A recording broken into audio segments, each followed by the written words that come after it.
Let's overachieve, shall we? I'm taking Cleveland to cover the 2 points. I have them over 31.5 points. I try to make my next bet my best bet. Cards, Rams, over. I like them over 4.5 receptions tonight. She's cooking right now. I'm going to go with the under this week. Chris Godwin, anytime TD. I'm looking at Mac Jones under 254.5 passing yards. No. Why is this so hard for me? Jamar freaking Chase, okay? Hope this don't end up in the montage in a negative way. And it did. And it did. Well, look, we've certainly ate some humble pie, but we're ready to eat tonight. It's portfolio time, baby, where we give you our 3 best bets for the night. Yes. Okay, so we're going to do a spread bet, can be money line as well. We're going to take a side on the total, either the over or the under, and then, of course, the prop bet. So, Jeff, the redemption tour starts with you. Yes, and no montages for him against me shall prosper. And I'm going to the spread. Arizona, lay those points in front of me, please. I'm sorry, Katie. It's against your Niners. But if we want to talk about the past, the Niners are 1-5-1 against the spread against the Cards. Yep. If we want to talk about right now, they're dealing with a lot of injuries. And I think Arizona is the real deal. They're going to prove why they are the best team in the NFC West. And you're giving me 5.5 points. They got to win by 6 or more.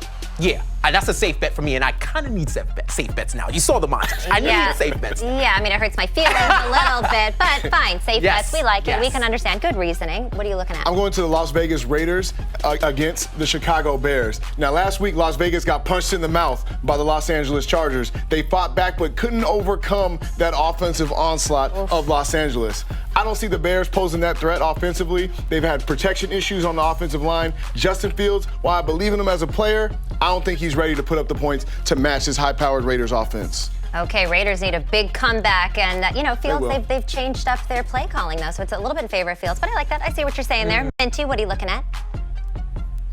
Love that pick, Eric, first of all. And my game is going to be kind of ugly here. I'm going with the Jacksonville Jaguars +4 over the Tennessee Titans. Tennessee's downfall is that they cannot protect Tannehill, and their strength is their ground game in Derrick Henry. So if the Jags can essentially slow down this absolute unit of a running back and pressure Tannehill, then Jacksonville totally has a chance. So I'm seeing a lot of reverse line movement here as Tennessee opened at -7, and now a lot of bets are on Tennessee, but the line has moved down to 4. So I think with the extra time of rest, the Jags can pull off a close game.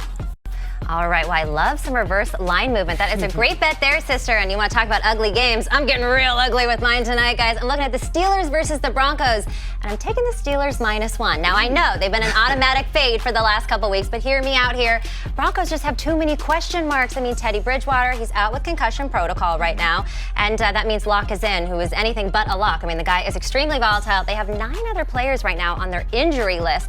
I think this is actually a spot where Big Ben can get in there. And here's a stat for you guys. There's a good Mike Tomlin stat. Tomlin is 31-12 after failing to cover the spread in 3 of the last 4 games. So give me the Steelers -1. Stock your total to me, please. All right.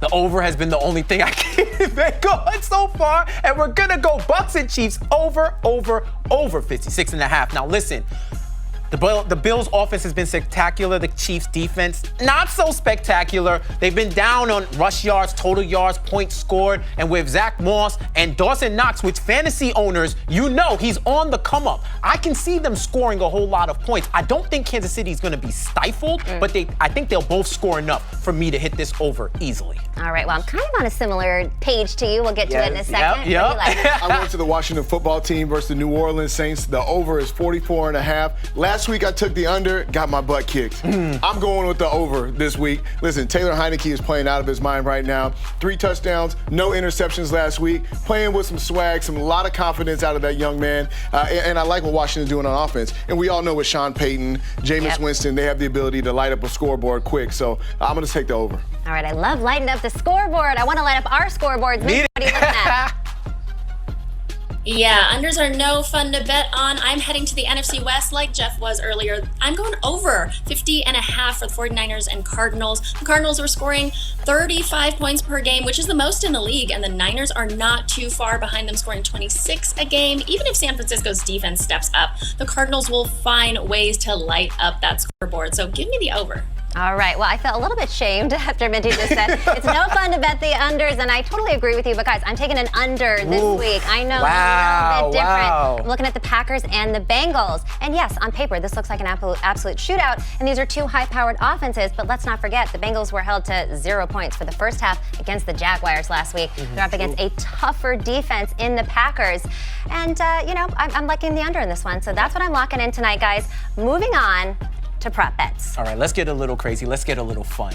The dynamic duo. This is the dynamic duo I need. I need Danny Dimes and Dak Prescott to go over 549.5 passing yards. Danny Dimes is in the top 10 right now, averaging around 300. Wow. Dak has 250. I think this game is going to be played in the air, and I don't need wins or losses. I just need them to air it out. Air it out for me so that I can get a win. I don't know if I've ever heard to those two compared to being a dynamic duo. They're going to have to be dynamic for me. We need you this week, Eric. My prop, Aaron Rodgers, 1.5 touchdowns. I'm going over. I don't care who they're playing. Aaron Rodgers is going to score a couple of touchdowns. He's the best in the league.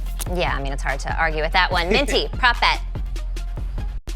Love it. I'm going OBJ under 59.5 receiving yards. The Chargers are allowing the 5th fewest passing yards per game in the league. They looked great against the Raiders Monday night, and I think their defense is going to continue to be solid against the Browns. Cleveland is a run-heavy team, and the Chargers defense is allowing the 3rd most yards per carry. Got to go under. All right, going under. Okay, I like it.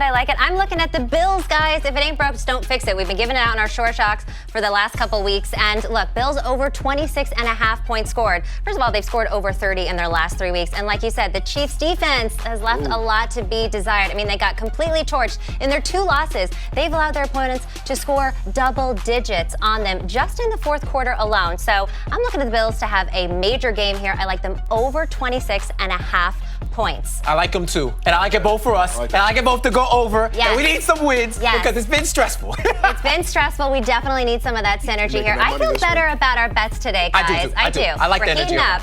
All right, you're watching The Betting Exchange live on MSG. Next up, it is the last call. Don't go anywhere.